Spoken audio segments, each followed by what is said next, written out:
Hello friends, कैसे हैं आप सब लोग। आपका स्वागत है मेरे यूट्यूब चैनल पे। आज के वीडियो में हम लोग स्टार्ट करने जा रहे हैं हमारे ऑटोमोबाइल इंजीनियरिंग सब्जेक्ट का चैप्टर नंबर 3 जो है ट्रांसमिशन सिस्टम। पिछले 4 वीडियो में हमने चैप्टर नंबर 1 को फिनिश किया था। तो हमारे तीसरे चैप्टर का नाम है पावर ट्रांसमिशन। वो 3 पार्ट्स में डिवाइड किया गया है। पहला है clutch, transmission, gear box and propeller shaft and final drive. आज के वीडियो में हम लोग क्लच के बारे में देखने वाले हैं। सबसे पहले what is clutch. Clutch is a mechanical device that engages and disengages power transmission specially from a driving shaft to driven shaft. जो हमारा व्हीकल है उसके इंजन में से जो पावर निकल रहा है वो पावर ट्रांसमिशन वो क्लच के ज़रिए होता है। जो हमारे गियर बॉक्स तक जो शाफ्ट का पावर पहुंचता है वो क्लच के ज़रिए पहुंचता है। We use clutch assembly when we need to change gear. जब हमें व्हीकल की स्पीड को बढ़ाना या कम करना होता है तो हमें गियर चेंज करना होता है। उसके लिए हमें क्लच को उपयोग करना पड़ता है। टाइप्स ऑफ क्लच, कितने प्रकार के क्लच आते हैं। फ्रिक्शन क्लच, उसके अंदर single plate clutch and multi plate clutch, वो भी वेट एंड ड्राई क्लच में आती है। Centrifugal clutch, semi centrifugal clutch, hydraulic clutch, conical spring clutch और डायफ्राम क्लच। पॉजिटिव क्लच और dog and spline clutch, vacuum clutch and electromagnetic clutch.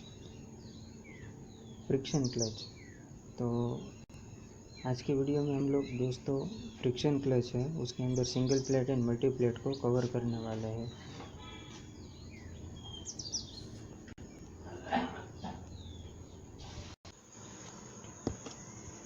तो आइए देखते हैं क्या है single plate clutch.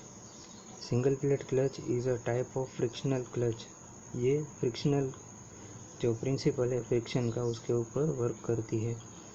In this type of clutch power is transmitted by means of friction between the contact surface, usually gold clutch plates. जो हमारी clutch के अंदर क्लच प्लेट आती है उसके दोनों साइड पर फ्रिक्शन मटेरियल लगा होता है जिसकी मदद से ये क्लच वर्क करता है।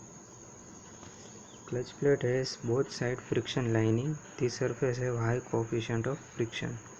जैसा मैंने कहा क्लच की दोनों साइड पर फ्रिक्शन लाइनिंग लगा होता है जिसका फ्रिक्शन कोएफिशिएंट ज़्यादा होता है। Components of single plate clutch, fly wheel, engine shaft, clutch shaft, bearing, clutch plate, clutch pedal, friction lining, pressure plate and clutch spring. ये 9 कंपोनेंट जो है वो मेन है।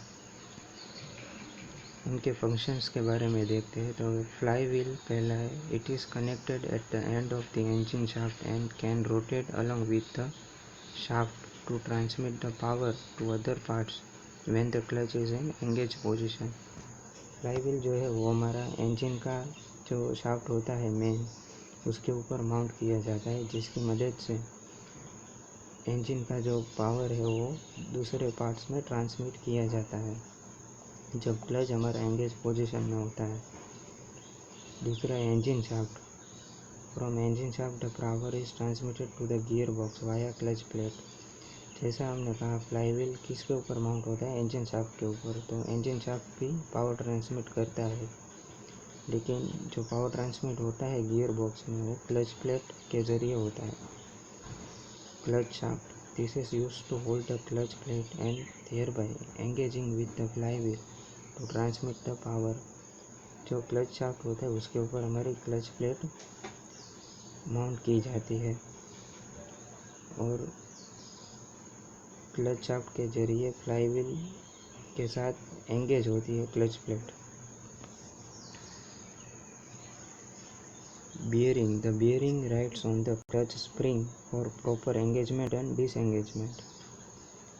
जो बियरिंग होता है वो हमारे क्लच को एंगेज एंड डिसएंगेज करने के लिए यूज़ होता है। Clutch plate, here in the single plate clutch only one friction plate or clutch plate is used to transmit the power when there is an engagement जो हमारी single plate clutch है उसमें हम एक ही क्लच प्लेट का use करते हैं। The clutch plate is mounted on a hub which is planned from inside and is thus free to slide over the gear box. जो हम क्लच शाफ्ट के ऊपर क्लच प्लेट लगाते हैं उन दोनों के बीच हब आता है।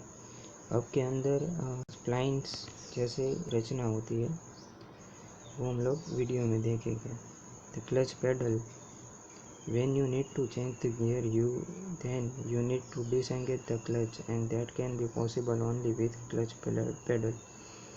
जब हमें गियर चेंज करना होता है तब हमें ट्रांसमिशन को फ्री करना होता है, तब हमें क्लच पेडल का यूज़ करना होता है। क्लच पेडल को प्रेस करने से हमारी क्लच डिसएंगेज हो जाती है और हम गियर आसानी से चेंज कर सकते हैं।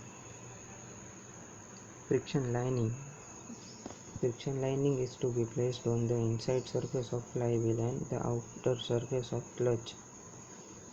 जो हमारा फ्रिक्शन मटेरियल होता है वो जो हमारा फ्लाईव्हील होता है उसके अंदर के पार्ट में और हमारी क्लच प्लेट के दोनों साइड पर लगा होता है। Pressure plate, it is responsible to fix the clutch plate with the flywheel as a support when there is an engagement among them and it is also responsible for disengagement of clutch। जो हमारी clutch होती है वो engage कब होती है flywheel के साथ, जब उस पर एक्सियल फोर्स लगाया जाता है फ्लाईव्हील की डायरेक्शन में। तो एक्सियल फोर्स कौन लगाता है? Pressure plate. Pressure plate clutch plate के ऊपर प्रेशर लगाती है ताकि हमारी क्लच प्लेट है वो फ्लाईव्हील के साथ जुड़ी रहे। उसके बाद आता है clutch spring. To keep the clutch in engage position the springs are arranged circumferentially around the shaft which provide axial force for proper engagement. जो हमारी क्लच प्रेशर प्लेट होती है उसके सरकमफ्रेंस पर स्प्रिंग्स लगाई जाती है जो और ज़्यादा फोर्स प्रोवाइड करती है क्लच प्लेट के ऊपर, ताकि हमारी क्लच आसानी से और अच्छी तरह से एंगेज पोजीशन में रहे। ये दोस्तों है जो डायग्राम है वो क्लच असेंबली का है पूरी की पूरी। यहाँ पर जो बड़ा पोर्शन है वो हमारा फ्लाई व्हील है। देखिए ये हमारा फ्लाई व्हील है पूरा का पूरा, जो इंजन शाफ्ट के ऊपर माउंट किया जाता है। दूसरा है हमारा क्लच शाफ्ट जो यहाँ पर है, जो गियर बॉक्स के साथ जुड़ा होता है यहाँ पर। ये हमारा क्लच पेडल है जिसे हम प्रेस करते हैं जब हमें क्लच को डिसएंगेज करना होता है। यहाँ पर दोस्तों ये है हमारी क्लच प्लेट। देखिए ये वाली जो है हमारी क्लच प्लेट है पूरी की पूरी, उसकी दोनों साइड पर फ्रिक्शन मटेरियल लगा हुआ है। देखिए ये जो दिखा रहा है यहाँ पे, ये हमारा फ्रिक्शन मटेरियल है। देखिए और ये हमारी क्लच स्प्रिंग है, जो हमारी जो प्रेशर प्लेट है ये वाली, उसके ऊपर क्लच स्प्रिंग है जो हमारा क्लच को एंगेज करने में मदद करती है। ये हमारा बियरिंग है और यहाँ पर दोस्तों स्प्लाइंस जैसी रचना आती है जो इनर पोर्शन में होती है हब के।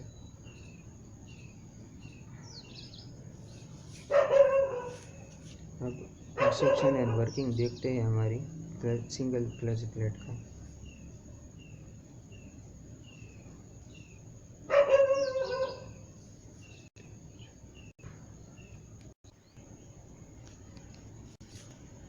ये देखिए दोस्तों ये हमारा फ्लाई व्हील है जो हमारे इंजन शाफ्ट के ऊपर जुड़ा होता है।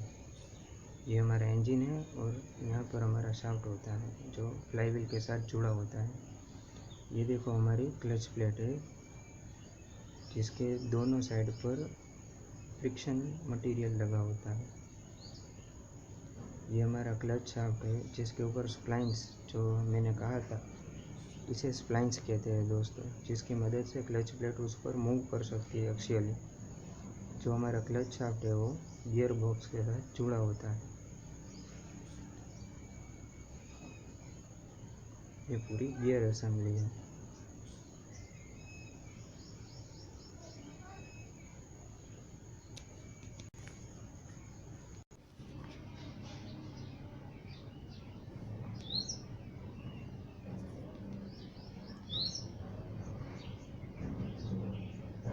लोग क्लच प्लेट को फ्लाईव्हील के ऊपर माउंट करते हैं। जब हम एक्सियल फोर्स लगाएंगे तो उन दोनों के बीच में फ्रिक्शन क्रिएट होगा, जिसकी मदद से क्लच प्लेट भी हमारे फ्लाईव्हील के साथ रोटेट करेगी। जब हम लोग एक्सियल फोर्स को बढ़ाएंगे तब क्लच प्लेट एंड फ्लाईव्हील दोनों एक साथ एक ही स्पीड पर रोटेट करेंगे। देखिए, when we increase axial force on the plate, अब देखिए ये फुल्ली एंगेज पोजीशन में है जब दोनों की स्पीड एक हो जाती है। अब क्लच प्लेट अच्छी तरह से एंगेज रहे उसके लिए हम प्रेशर प्लेट को उसके ऊपर लगाते हैं, जो प्रेशर करती है एक्सियल डायरेक्शन में। ये हमारी प्रेशर प्लेट, उसके ऊपर कवर लगाया जाता है जो कवर के साथ जुड़ी होती है स्ट्रैप प्लेट की मदद से, ताकि वो आगे पीछे मूव कर सके एंगेज एंड डिसएंगेज के लिए। अभी ये जो है हमारी प्रेशर प्लेट के ऊपर लगी होती है ट्रैकर क्लिप के ज़रिए, जिसे डायाफ्राम स्प्रिंग कहते हैं। डायाफ्राम स्प्रिंग है वो, उसके बीच में होल होता है और स्लॉट्स होते हैं रेडियल डायरेक्शंस में। ये है जो वायर रिंग है वो हमारे डायाफ्राम स्प्रिंग के दोनों तरफ लगी होती है, जो सरकम फुलक्रम का निर्माण करती है। अब जब हम हमारे डायाफ्राम स्प्रिंग के ऊपर एक्सियल फोर्स लगाते हैं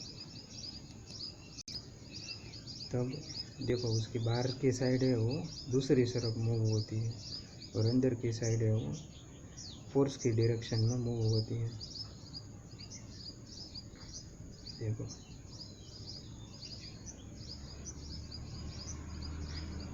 अब ये दोनों रिंग जो हमने लगाई है उसको रिवेट्स के ज़रिए फिक्स कर देते हैं ताकि हमको मूवमेंट अच्छी मिले, और वो रिवेट के एंड हमारे कवर के ऊपर लगे होते हैं। ये हमारी डायाफ्राम स्प्रिंग है और कवर एंड प्रेशर प्लेट के बीच में आ जाती है।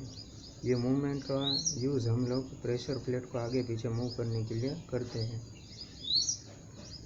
अब देखिए पूरी असेंबली को हम जब क्लच प्लेट के ऊपर लगाएंगे तो हमको क्लच एंगेज एंड डिसएंगेज करने के लिए ये यूज़ होगी। देखिए पूरी असेंबली फ्लाईव्हील के ऊपर माउंट होती है। ये पूरी असेंबली ही घूमती है फ्लाईव्हील के साथ जब फुल्ली एंगेज पोजीशन होती है। अब देखिए ये जो हमारी डायाफ्राम स्प्रिंग थी वो कॉन के शेप की थी, लेकिन जब हम लोग उसे फ्लाईव्हील के ऊपर माउंट करेंगे तब वो एकदम फ्लैट शेप में आ जाती है। देखिए एकदम फ्लैट हो जाती है, ताकि जब हमें क्लच को एंगेज एंड डिसएंगेज करना हो तो हम इजीली कर सकते हैं, ज़्यादा फोर्स की हमको ज़रूरत नहीं पड़ती।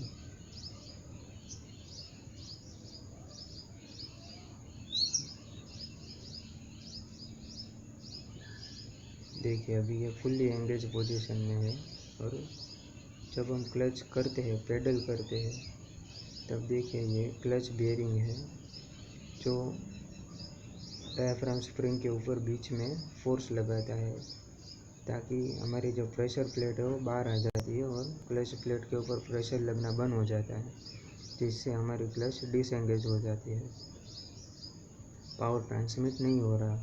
देखिए क्लच प्लेट घूमना बंद हो गया है।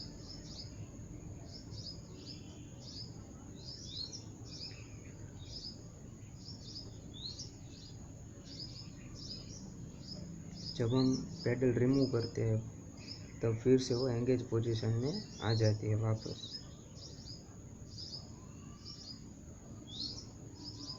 दोस्तों जो हमारी क्लच प्लेट होती है उसके बीच में ऐसी कॉइल स्प्रिंग लगाई जाती है। वो क्यों लगाई जाती है वो हम समझते हैं। जो है टॉर्सनल स्प्रिंग लगी हुई है, देखिए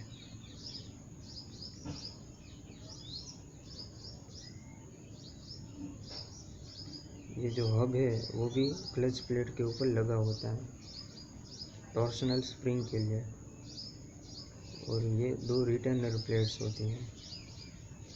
ये क्यों लगी होती है? जब हमारे इंजन में से कोई वाइब्रेशन आते हैं या अचानक क्लच एंगेज हो जाती है तो जो फोर्स लगता है, जो झटका लगता है ट्रांसमिशन के ऊपर, उसको कम करने के लिए ये टॉर्सनल स्प्रिंग का उपयोग किया जाता है। देखिए, ये सबसे पहले जो फोर्स होता है उसको एब्जॉर्ब करेगी एंड बाद में आपको फिर से पहले वाली पोजीशन में ले आएगी। इसके ज़रिए हमारे ट्रांसमिशन को झटके कम लगते हैं और स्मूथ पावर ट्रांसमिशन हमको मिलता है। इसलिए क्लच प्लेट के ऊपर यह असेंबली दी जाती है। देखिए, स्मूथ पावर ट्रांसमिशन को ये टॉर्सनल स्प्रिंग देती है। अब आगे देखते हैं advantage of single plate clutch. Single plate clutch is not that much expensive. ये इतना महंगा नहीं आता है। It requires less maintenance due to fewer special parts. जो नंबर ऑफ पार्ट्स है इस क्लच के अंदर वो बहुत ही कम है, तो इसका मेंटेनेंस भी इतना ज़्यादा नहीं आता। जितने पार्ट्स कम होते हैं उतना मेंटेनेंस कम होता है। Gear will shift in an easy way due to the control movement as compared to the point clutch where the forces are acting in the inclined direction। यहाँ पर जो हमारी क्लच की जो रचना है वो पॉइंट क्लच से बिल्कुल अलग है। पॉइंट क्लच कैसी आती है दोस्तों? पॉइंट क्लच ऐसी आती है जहाँ पर हमारा फोर्स जो है वो ऐसे इंक्लाइंड डायरेक्शन में लगता है, जहाँ और हमारी सिंगल प्लेट क्लच के अंदर फोर्स ऐसे एक्सियल भी लगता है। इसलिए कॉन क्लच से अच्छी है। Single plate clutch is more reliable. It will not bind like in the cone clutch. Cone clutch की तरह ये ब्लाइंड नहीं होती और रिलायबल यानी कि इजी है to operate. Slippage is quite less. यहाँ पर जो स्लिपेज है क्लच प्लेट और फ्लाईव्हील के बीच में वो बहुत ही कम होता है। There is very less power loss. जब स्लिपेज कम होगा तो हमारा पावर लॉस भी कम ही होगा। Heat generation is quite less. यहाँ पर हीट जनरेशन भी कम होगा क्योंकि जो स्लिपेज नहीं हो रहा है। जब स्लिपेज होता है दो मटेरियल की जो सरफेस होती है वो स्लिप होती है एक दूसरे के ऊपर, तो हीट जनरेट होती है। यहाँ पर स्लिप नहीं होती, एंगेज हो जाती है, तो यहाँ पर हीट जनरेशन कम होता है। Very fast engagement and disengagement. यहाँ पर हम लोग आसानी से एंगेज एंड डिसएंगेज कर सकते हैं एक क्लच पेडल को दबाने से। एंड यहाँ पर ज़्यादा प्रेशर भी नहीं करना पड़ता, इसलिए ये हमारे एडवांटेज है। अब एडवांटेज है तो डिसएडवांटेज भी होंगे, वो भी देखते हैं। The greater force required to disengage because the spring have to be stiffer. जो हमारी डायफ्राम स्प्रिंग थी दोस्तों, वो थोड़ी मज़बूत आती है, जिसको मूव करने के लिए हमें थोड़ा ज़्यादा फोर्स लगाना पड़ता है। जो क्लच पेडल है हमारा इतना भी फ्री नहीं होता है। स्मूथ क्लच हमारी इतनी भी नहीं है। दूसरा है torque transmitting capacity is very less as compare to multiplate clutch. जो मल्टीप्लेट क्लच होती है उसके कंपेयर में इसका टॉर्क ट्रांसमिशन कैपेसिटी कम है। आगे हम मल्टीप्लेट क्लच भी देखने वाले हैं। Large space is required in single plate clutch. Single plate clutch के अंदर देखो जो दोस्तों, जो फ्रिक्शन लाइनिंग है क्लच प्लेट के ऊपर, उसका पूरा एरिया होगा। अभी ये क्लच प्लेट के अंदर जितना बड़ा एरिया होता है फ्रिक्शन लाइनिंग का, उतनी टॉर्क ज़्यादा ट्रांसमिट होती है। तो ज़्यादा टॉर्क ट्रांसमिट करने के लिए हमें ज़्यादा फ्रिक्शन लाइनिंग चाहिए, जिसकी वजह से इसका शेप जो है वो बढ़ जाता है। तो लार्ज शेप यूज़ करती है सिंगल प्लेट क्लच ज़्यादा टॉर्क ट्रांसमिट करने के लिए। ये हमारा एक डिसएडवांटेज है। अब देखते हैं multiplate clutch. What is multiplate clutch? A clutch having more than one driven plate is called multiplate clutch. Multiplate clutch में एक क्लच प्लेट नहीं आती, एक से ज़्यादा आती है। Sometimes a single clutch plate can not transfer the required motion, this may be due to less friction force. The friction force can be increased by increasing the area of contact.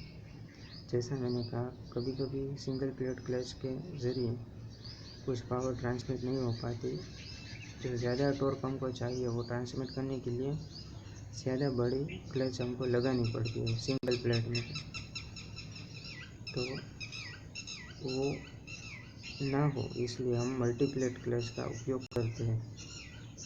This increases the size of the clutch and due to limited space available, it may be challenging to increase the size. हमारे जो engine होते हैं उसके अंदर इतनी ज़्यादा space नहीं होती कि हम बड़ी क्लच लगा सकें, इसलिए बड़ी क्लच के बजाय हम लोग प्लेट्स की नंबर ऑफ प्लेट्स बढ़ा देते हैं। Therefore, to increase the area of contact, the number of clutch plate is increased. अब देखते हैं construction and working of multiplate clutch. दोस्तों, जो हमने सिंगल प्लेट देखी थी उसी तरह से मल्टीप्लेट क्लच भी कंस्ट्रक्ट एंड वर्क करती है, बजाय उसके अंदर ज़्यादा प्लेट होती है। देखते हैं दोस्तों उसके बारे में।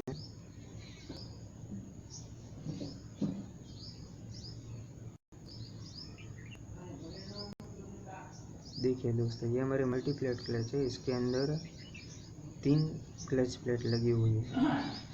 जो कंस्ट्रक्शन एंड वर्किंग है दोनों सेम है, दोनों क्लच प्लेट के लिए। यहाँ पर नंबर ऑफ क्लच प्लेट ज़्यादा होती है। देखिए clutch plate hub and shaft दिखाया जा रहा है। अभी एक क्लच प्लेट, उसके ऊपर ये हमारी है कास्ट आयरन सेपरेटर प्लेट, फिर दूसरी, फिर से कास्ट आयरन सेपरेटर प्लेट। इस तरह से अलग अलग क्लच प्लेट लगाई जाती है। देखिए ये तैयार हो गई multiplate clutch. Steel cover flywheel के ऊपर माउंट होता है, डायफ्राम स्प्रिंग है और ये हमारा फोर्क है जो एंगेज एंड डिसएंगेज करने में यूज़ होता है।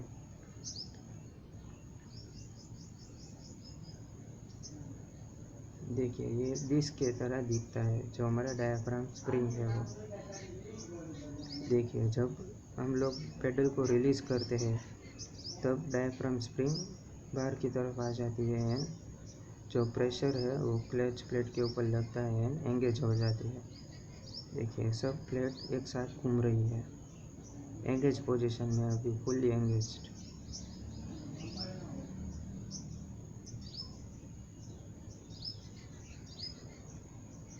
क्लच शाफ्ट के ऊपर है सब। अभी पावर ट्रांसमिट हो रहा है फ्लाईव्हील के ऊपर गियर बॉक्स के जरिए। जब हम क्लच पेडल को प्रेस करते हैं तब देखिए प्रेशर जो है क्लच प्लेट के ऊपर वो दूर हो जाता है एंड क्लच डिसएंगेज हो जाती है। तब सिर्फ फ्लाईव्हील ही घूमता है, हमारा क्लच शाफ्ट घूमना बंद कर देता है। जब हमारा गियर चेंज होता है तब हम पेडल को फिर से रिलीज़ कर देते हैं। देखिए अब हम पेडल रिलीज़ करते हैं तो फिर से क्लच एंगेज हो रहा है।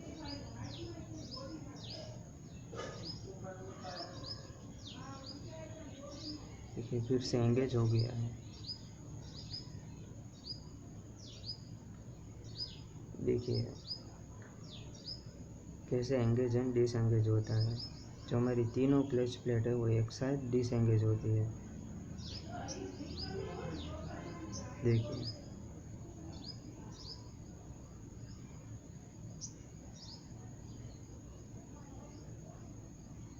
तीनों की तीनों प्लेट एक साथ एंगेज एंड डिसएंगेज होती है।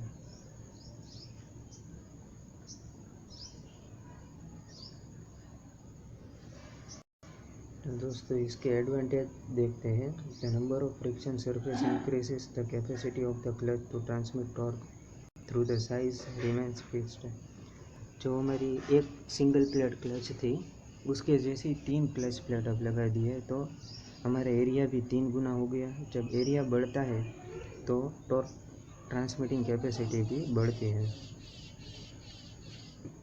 तो ये हमारा एक एडवांटेज हुआ। Therefore, considering the same torque transmission, the overall diameter of the multi-plate clutch is reduced when compared to a single plate clutch. अब जब हम एम करते हैं कि हमको इतना ही टॉर्क चाहिए, तो उस टॉर्क के हिसाब से हम लोग क्लच की जो साइज़ है उसको रिड्यूस भी कर सकते हैं. Due to this advantage, this type of clutch is used in some heavy transport vehicle and racing cars. जो इसकी टॉर्क ट्रांसमिटिंग कैपेसिटी ज़्यादा है, इसकी वजह से उसको हेवी ड्यूटी व्हीकल्स के अंदर भी यूज़ किया जाता है, and racing cars. This multiplate clutch is used in scooters and motorcycle where there is limited space. यहाँ पर दो इसके एडवांटेज है. एक, ज़्यादा टॉर्क कैपेसिटी की वजह से वो हेवी ड्यूटी व्हीकल में यूज़ होता है, एंड साइज़ रिड्यूस करने की वजह से वो छोटे व्हीकल में भी यूज़ होता है, जैसे scooter and motorcycle. Disadvantage of multiplate clutch, the weight of the multiplate clutch is heavy, so it is not suitable for all time use. जो हमारी 3 क्लच प्लेट आ जाती है, उसकी वजह से उसका वेट है वो बढ़ जाता है. The cost of the multi-plate clutch along with its maintenance is very expensive. यहाँ पर 3 क्लच प्लेट की वजह से उसका कॉस्ट भी बढ़ जाता है. So it is not good for the users of multi-plate clutch with a low budget. जो लो बजट स्पेंड करने वाले लोगों के लिए ये अच्छा साबित नहीं होता. As the number of friction surfaces is more than the single plate clutch, so more heat can also be generated. Due to more heat, the engine gets heated quickly. In this case, a cooling medium is required for the multi-plate clutch. So for the cooling medium, users have to spend extra money. Due to this drawback, the maintenance cost become high automatically. जो हमारा friction material है वो 3 plate का हो जाता है, जिसकी मदद से हीट काफ़ी ज़्यादा जनरेट होती है, गर्म ज़्यादा हो जाती है. तो इसे गर्म होने से रोकने के लिए यहाँ पर कूलिंग मीडियम रिक्वायर होता है. जो कूलिंग मीडियम अगर हम लोग इसमें फिक्स करते हैं तो उसकी कॉस्ट है वो ज़्यादा हो जाती है. ये हमारा एक ड्रॉबैक है. So thank you very much दोस्तों. I hope you will learn something from this video. Please like and subscribe.